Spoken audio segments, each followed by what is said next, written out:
Witch. After all these years, you call me witch. I wasn't trying to burn him. You knew I would outlive you, and yet you took me as your wife. I watched you grey under a flying sun. I accepted your fate. I will not accept it for him. So when our first child was born, the Oceanids said to rub him in ambrosia and put him into a fire, and it would make him immortal. And so I did. Then I watched the baby scream and crisp and fold. So I tried again with the second and third, fourth, fifth and sixth. And you thought they all just disappeared. I couldn't quite believe that you just looked at the empty cribs, still warm, and nodded. My father said the Oceanids had left out a detail. That in order to make our son immortal, I had to turn him invulnerable first. And even the most cider-soaked storyteller knows there is only one way to do that.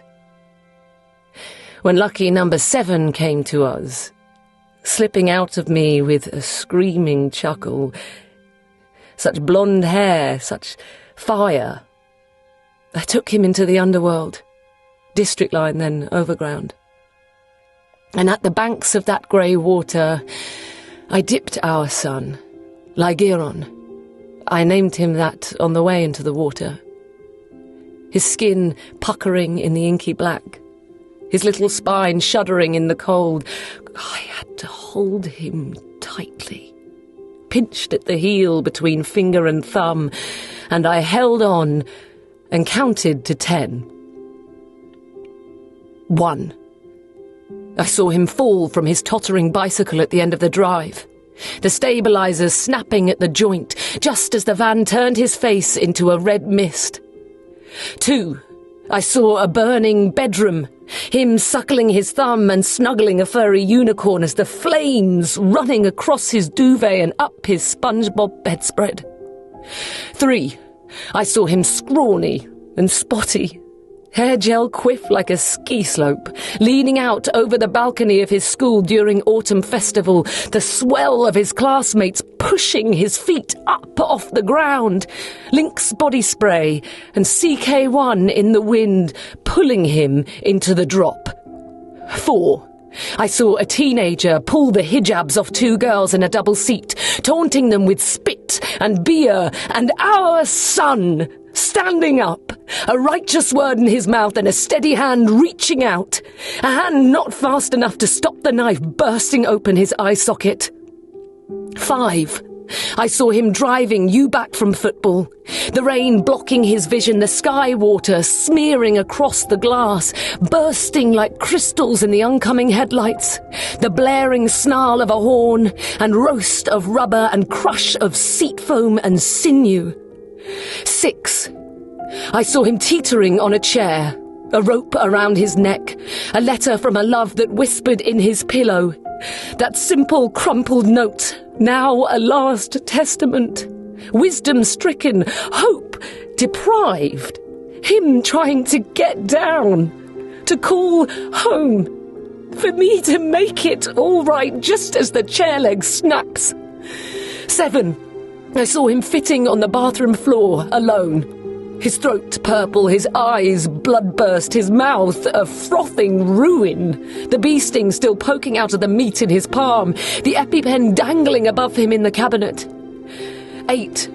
I saw him in the canned goods aisle, his basket careering across a chessboard laminate, a chimera of pain tearing through his chest, his hand reaching for peaches in juice. 9. I saw him in the doctor's office, eyes glassy, the medicinal air, hot tin and bitter antiseptic and lemon floor cleaner and stale beige food, and we can keep you comfortable whilst pamphlets fall from his knees. 10. I saw him live. I saw him live. I saw empires rush into formless dunes around him. I saw worlds be reborn while he slept. What more could I give him than this? And now you burst in here, and you stop me. You hold him to your death-promised chest. He was invulnerable when I took him out of the grey waters. Nothing can ever hurt him. No gun, no fall, no plague. And after I have swaddled him in ambrosia and laid him down in this fire, he will live forever. The prophecy will be fulfilled. I will have raised a son greater than his father. Do you have any idea what it's like to live this long? In 400 years, I will look exactly the same, but I won't remember either of your names. I was wrong to even involve myself in something like you. Next time, it will be different. I will not come to the shore again. Our life here has been but a rasping breath on a cold, darkening day in a solitary, backward world. And there are other worlds than this.